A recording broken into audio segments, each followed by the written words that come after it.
lewat chat pribadi. Boleh. Di-record di grup ya.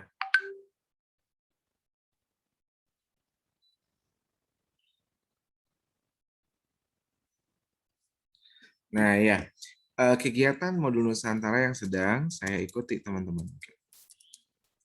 Kemudian udah gitu, pasti akan menjelaskan sedikit tentang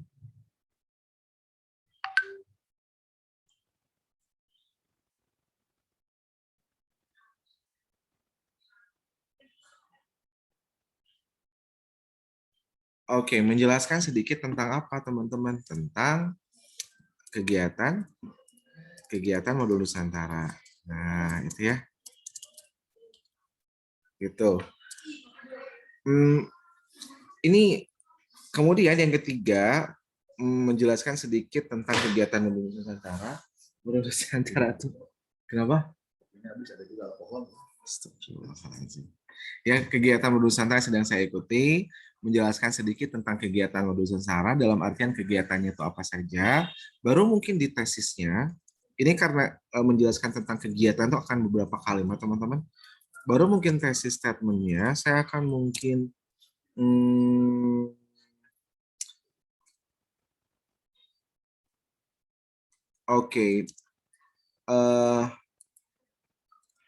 mungkin saya akan bisa gini,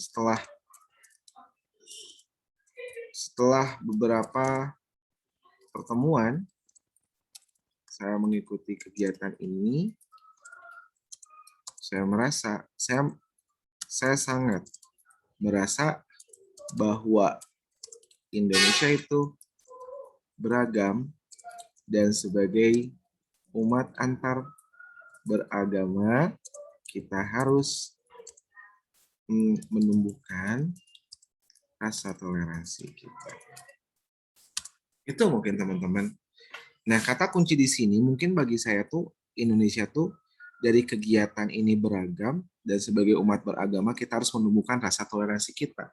Mungkin dua hal ini, keragaman dan kerukunan antar beragama ini yang menjadi tesis saya teman-teman, yang harus saya jelaskan nantinya ke dalam body-nya.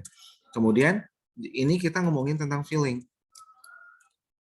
Nah, misalkan dalam bentuk pertanyaan bisa juga, wah, apa kesan pertama saya? Apa kesan pertama saya mengikuti kegiatan modul Nusantara? Apa mungkin hal yang paling berkesan dari kegiatan ini? Terus apa lagi ya? Apa kesan pertama saya mengikuti kegiatan Nusantara? Apa mengikuti?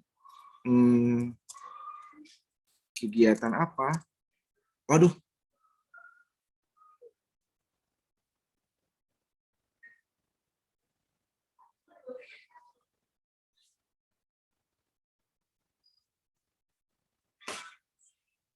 Mohon maaf. Barusan tiba-tiba ini ya. Tiba-tiba mati listrik. Tuh mati listrik.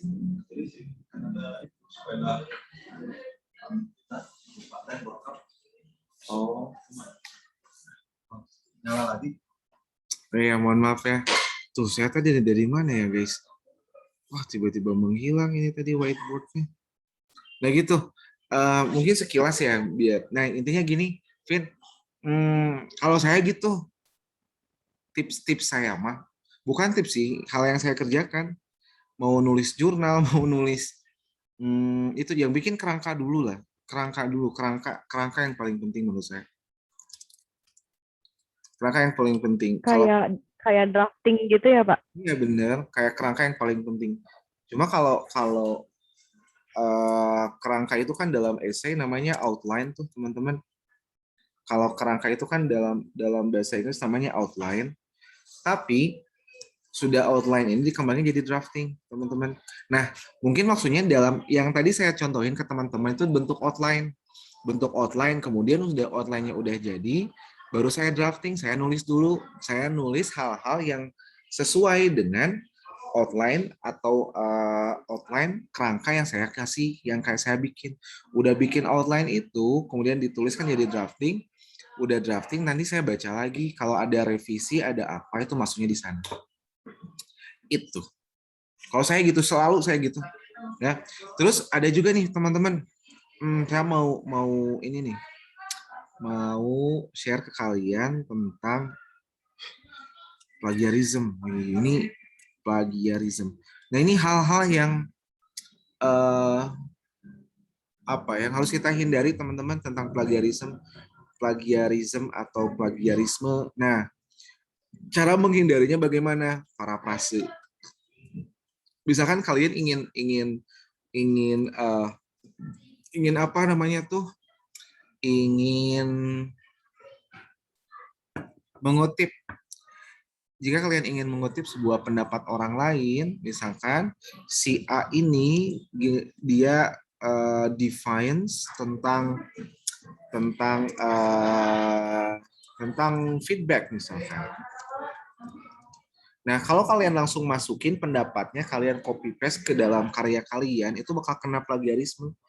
Nah, caranya gimana ya? Harus diparafrase. Cara parafrase bagaimana? Ganti kata-katanya. Contoh struktur kalimatnya. Kalau dia misalkan dia aktif nih, rubah jadi pasif. Kemudian cari sinonim katanya, teman-teman. Defines misalkan mendefinisikan. Kita bisa ganti nih kata defines ini. Written feedback can be considered, misalkan can be considered as bla bla bla. Nah, itu juga penting banget buat teman-teman.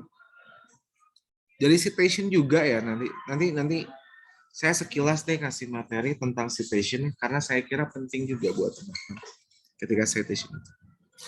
Itu ya teman-teman, kalau yang saya lakukan pasti selalu seperti itu. Next question, silakan, ada lagi. Silakan ungkapkan keresahan kalian. Keresahan kalian. Yuk, mangga. Hafizah mungkin, Hafizah. Oh, nggak ada ya Hafizah. Rahma mungkin, yang lain boleh. Jadi teman-teman nanti ikut ya kalau ada program kayak kegiatan pertukaran. Jadi saya kasih tahu nih, karena saya terjun langsung ya di dalam kegiatan ini. Jadi ada beberapa program teman-teman. Nanti ketika teman-teman ada namanya program namanya studi independen. Studi independen adalah teman-teman bisa bekerja di perusahaan-perusahaan manapun yang teman-teman mau, selama perusahaan itu terdaftar di Kemdikbud. Contoh nih, kakak kelas kalian ada yang kerja di Microsoft. Coba bayangkan sama teman-teman, Microsoft apa hubungannya sama bahasa Inggris? Mungkin bahasa yang dipakainya adalah bahasa Inggris, tapi dari studi independen itu kita bisa belajar banyak. Nambah CV ya, itu istilahnya kayak magang. Dan mata kuliahnya itu dikonversi teman-teman. Contoh misalkan kalian kuliahnya 18 SKS, karena kalian studi kerja di sana, magang di sana kasarnya, si 18 SKS itu dikonversi. Itu satu program. Kemudian ada program kampus mengajar. Apa itu program kampus mengajar? Jadi kalian akan ditempatkan di desa-desa terkecil yang ada di Jawa Barat, khususnya dia ada di Garut, selama berapa bulan. Jadi kalian harus stay di sana, ngajar di sana, ke desa-desa terpencil itu ya. Terus bagaimana dengan kuliah kalian? Kuliah kalian nanti dikonversi. Itu ramai banget. Itu program kedua. Program ketiga kayak ini sekarang nih, PMM, Pertukaran Mahasiswa Merdeka. Artinya ini kayak teman kita ya. Sebentar.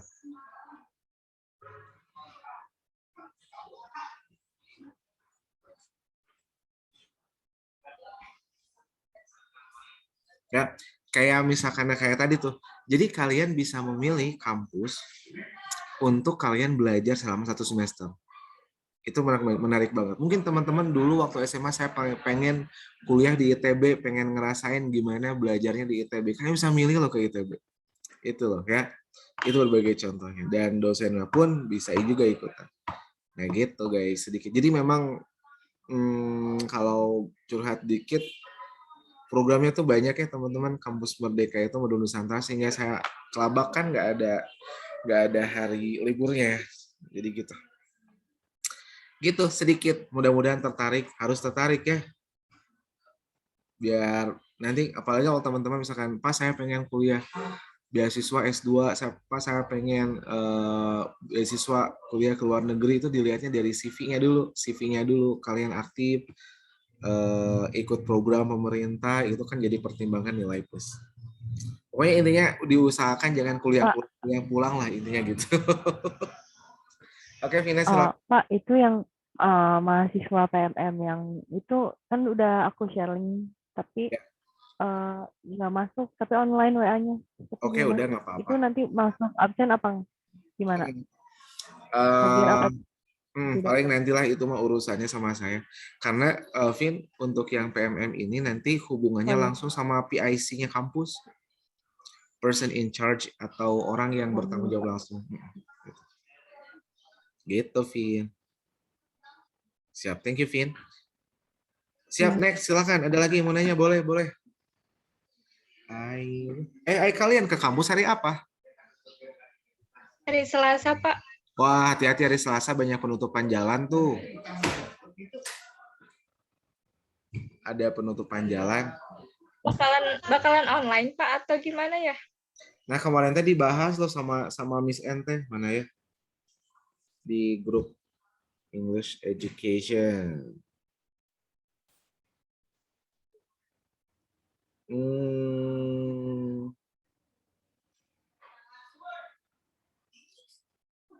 Oh, belum ada info, teman-teman. Belum, baru dibahas aja, tapi infonya belum ada. Mudah-mudahan hari ini sekarang ada ini. Soalnya banyak juga jalan yang ini ya, banyak yang terdampak nih sama teman-teman. Kayak misalkan di mana ya? Besok tuh tanggal 26 ya.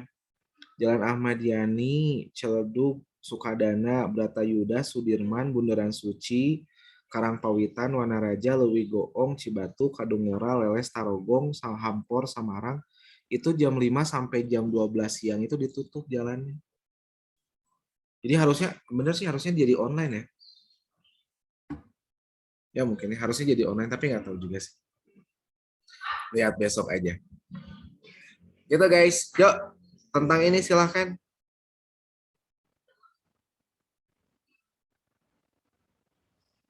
Kalau nggak ada pertanyaan, mungkin sesi via Zoom-nya sedikit dulu, segini dulu.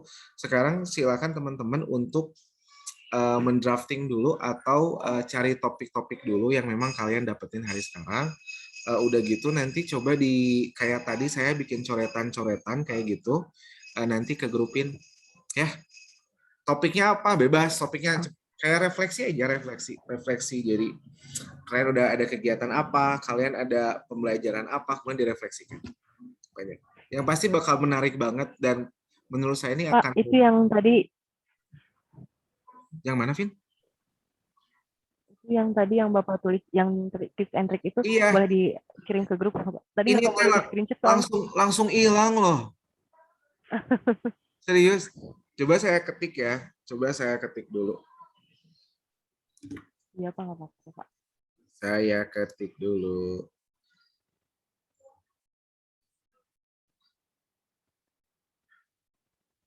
I won't forget. Ini teh kalau ininya siapa? Wali dosennya? Ibu Miss Eva. Eva. Bu dokter ya, Bu dokter Eva. Itu dosen saya juga waktu dulu. Saya teh lulusan IP juga, teman-teman, tahun 2013. Nah, ini saya mau sharein ya yang tadi.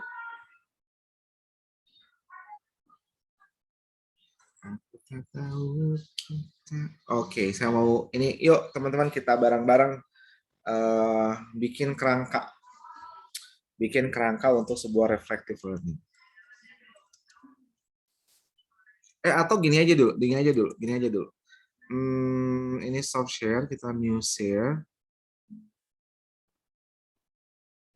Kita lihat dulu teman-teman analisanya. Analisa dari ini, siap ya? Nah, ini dia. Nah, ini teman-teman ada contohnya.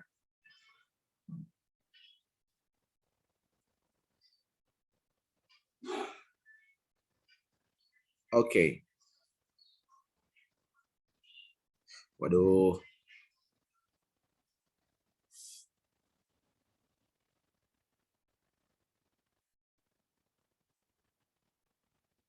Kelihatan ya? Yuk, kita lihat teman-teman di sini. Pertama, dia description dulu. Paragraf pertama dengan description. Misalkan, I'm currently on teaching practice placement in an adult education college in the southwest of England, learning how to teach GCSE math to various groups of adults. I have only just started the placement, so I'm mainly assisting the class tutors and have just started planning and delivering a small part of each lesson. Teman-teman, ini paragraf 1 tentang deskripsi dulu. Deskripsi dari kegiatan atau deskripsi dari topik yang kalian harus bikin. Ya, ini kalau ini adalah incident which occur during the first few weeks of your teaching placement. Jadi dia nyeritain tentang pengalamannya dia di beberapa minggu pertama dari teaching placement ya. Nah, dan dia tuh belajar bagaimana ngajar GCSE Math to various group of adults. Nah, lihat ini teman-teman. Mungkin di sini nggak ada tesis yang secara yang secara langsung gitu ya. Mungkin yang penekannya adalah di sini. I have only just started the placement, so I'm mainly assisting the class tutors and have just started planning and delivering a small part of each lesson. Jadi memang dia akan menerangin tentang pertamanya dia, bahwa dia hanya baru sebagai placement test atau placement, kemudian dia ngebantu class tutors and have just started planning and delivering a small part. Nah, ini mungkin planning and delivering a small part of each lesson. Ini mungkin teman-teman yang menjadi penekanannya. Sekarang kita langsung ke belum masih panjang ini. Nah, ini lihat. Sorry, belum dong. The incident occurred in an evening class. Oke, ini placementnya tuh terjadinya kapan? The class tutor had been teaching the learners about fractions. So Matthias was carry on with this and looking at how to multiply two fractions. When I got to the whiteboard, I became so nervous. Lihat ini deskripsi dia ya.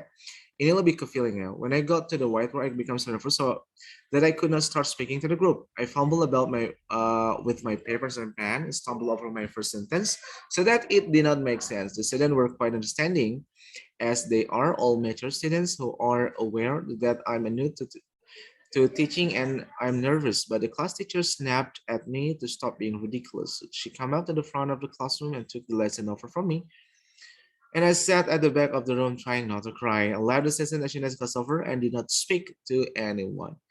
Jadi dia benar-benar pengalaman PPL-nya dia lah, kalau di kita tuh kayak PPL ada teaching placement-nya dulu gitu. Kemudian dia waktu pertama ngajar ceritain bagaimana pengalamannya dia ya, sampai gurunya tuh si tutornya tuh ya, atau mungkin guru pembimbingnya tuh kalau di kita ngambil alih pembelajarannya dari dia. Oke, lihat ini feelingnya dia dari kejadian itu. I felt so miserable at the time that I considered leaving my teacher training course. I was embarrassed and upset by my own inability to speak in front of the group, but I was also extremely angry with the class teacher for snapping at me in front of the learners. I felt afterwards that she had not given me enough time to gather my thoughts and that she should have left me alone to get over my nerves. I was so mortified that I rang it in sick the following week, so it was only when I had calmed down that I decided I needed to speak to the placement supervisor about this. Dan ini teman-teman, dia ngerasain feeling dari kejadian ininya seperti apa. Ya. Kemudian di sini ada evaluation. At the time, I didn't feel that the situation had been resolved at all. I very deliberately left at the end of the class without speaking to the class teacher or the learners. Wow, okay. When I got home, I telephoned a fellow trainee and he made me feel much better. I realized that everyone feels scared at the first and probably stumbled through their first few classes. This is clear. Nah ini teman-teman, dia setelah kejadian itu kemudian dia mikir ya. Kemudian dia menelpon juga beberapa temennya juga dan mereka ngasih support mungkin ya. Dan lihat dia nyambungkan kejadian yang dia alami dengan satu teori. Nah, Green 2014 explained saying that 9 out of 10 new trainee teachers found their first season incredibly daunting. It appears that most trainee teachers have moments of being tongue-tied and losing their way with the lesson. Mungkin teman-teman ketika teman-teman pertama kali harus memberikan public speaking atau ngajar, sedangkan murid-murid itu dewasa, pasti akan merasakan hal yang sama ya. Your body will stumble and akan bergetar gitu ya, gemetaran, itu is normal. Nah, lihat, kemudian dia analysis, teman-teman perhatikan. The situation was made worse by both my own action and those of the class teacher. Okay, I feel that I should have stood up to her rather than letting her take control of the lesson. Oke, dia menganalisa kejadian tadi ya. Ketika dia nggak bisa ngomong, salah ngomong, langsung si guru pembimbingnya ambil alih, nyuruh dia duduk, dan itu yang ngebuat dia feeling miserable. Dan rather than letting her take control of the lesson.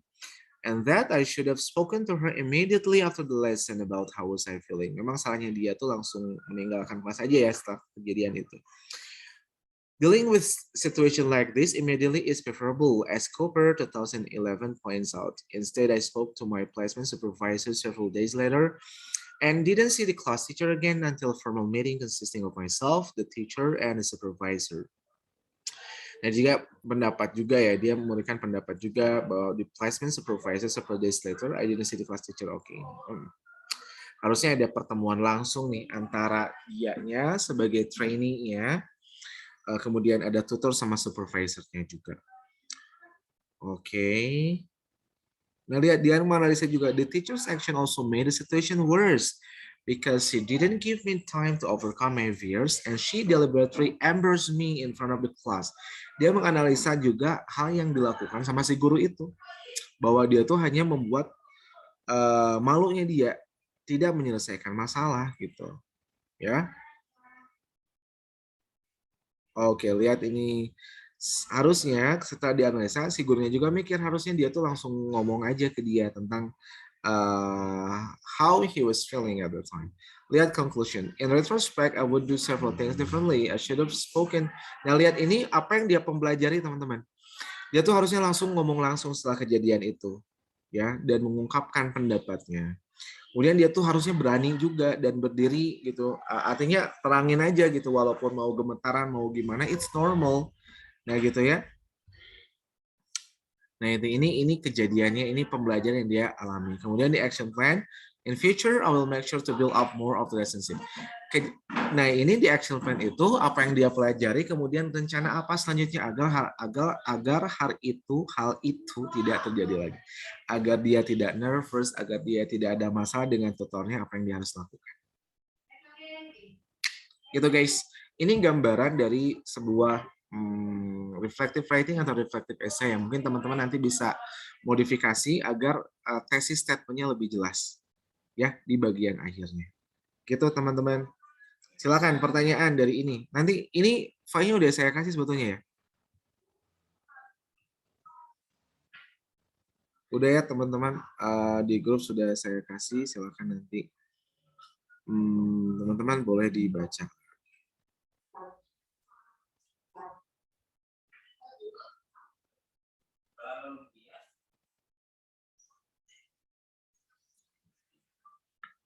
Nah ini, halo, kalau ini ada nggak contoh? Ada nggak kelihatan di sana? In short, my experience ada nggak?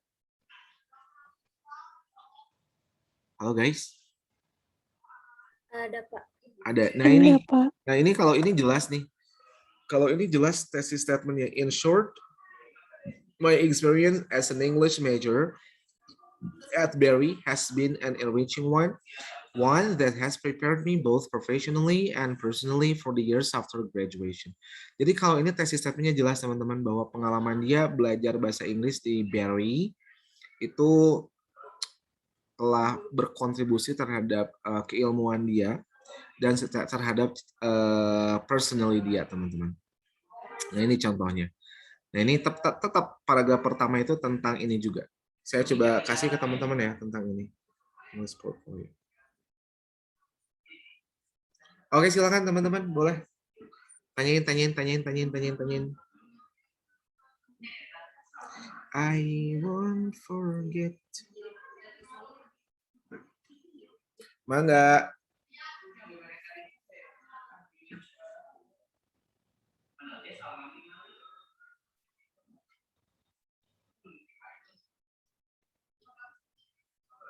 Saya kirim lagi filenya sekarang.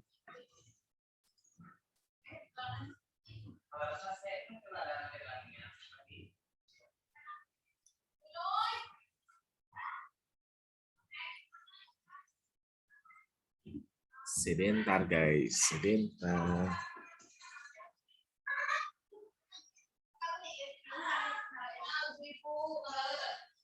Oke.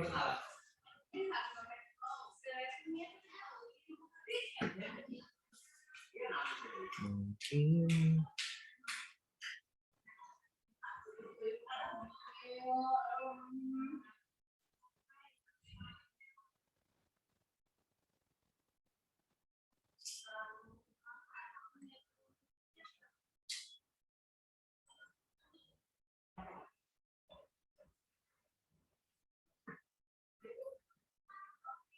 nah, teman-teman sudah saya kirim ya.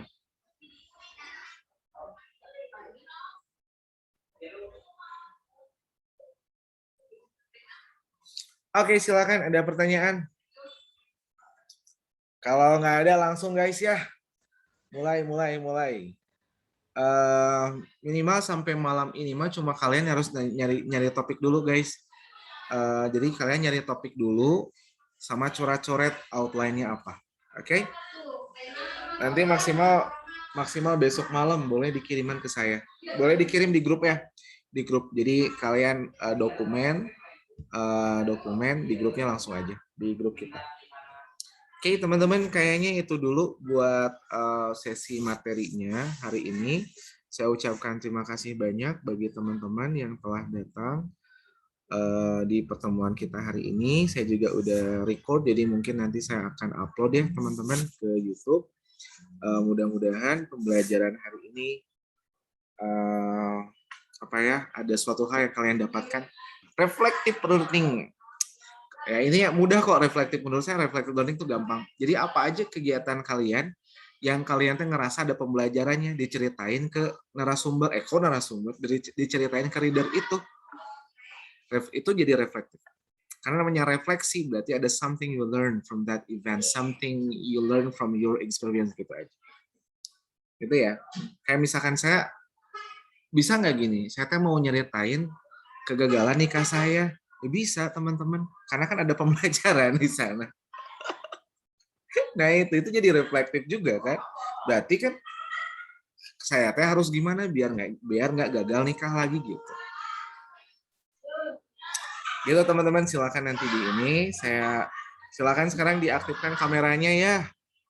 Mangga ibu-ibu, bapak-bapak.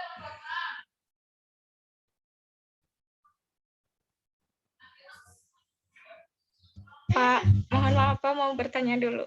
Oh boleh, Sulfi silakan. Ini Cynthia Pak. Ini Cynthia, mau bertanya Pak. Ya, Cynthia mangga. Bikin outline-nya aja gitu Pak. Iya, Kayak benar. Bapak tadi. Cari topik sama outline-nya dulu, gambaran kasarnya dulu gitu. Sampai besok malam Pak. Iya, sampai besok malam Cynthia. Cukup nggak waktunya? Besok malam jam 10 cukup ya. Lagi banyak tugas nggak kalian? Ada. Oh ada? Oh iya. Nggak, coret-coret aja kok sekarang. Oke Risa, nggak apa-apa. Semoga lekas sembuh Risa ya. Semoga lekas sembuh. Oh Afifah sama Sulfi. Iya, nanti tadi ada miskomunikasi. Ya nanti untuk Afifah sama Sulfi. Saya udah rekam, nanti boleh saya share Zoom meetingnya. Share apa itu namanya tuh? Kalau udah bikin YouTube, kalian tuh nge-share apa tadi? Apa guys? Link video. Eta share link videonya. Ya. Ada pertanyaan langsung aja. Yuk kita ini dulu guys. 1, 2, 3. Yo, 1, 2, 3. Thank you so much for joining this meeting, teman-teman. Ya, ada kuliah lagi udah ini? Kakak kelas ya? kuliah kaluhur ya? Bener ya? Oh enggak ada ya udah sih. Thank you ya. Assalamualaikum warahmatullahi wabarakatuh. Waalaikumsalam. Waalaikumsalam warahmatullahi wabarakatuh. Thank you, Pak. Yoi. Yoi. Sami-sami.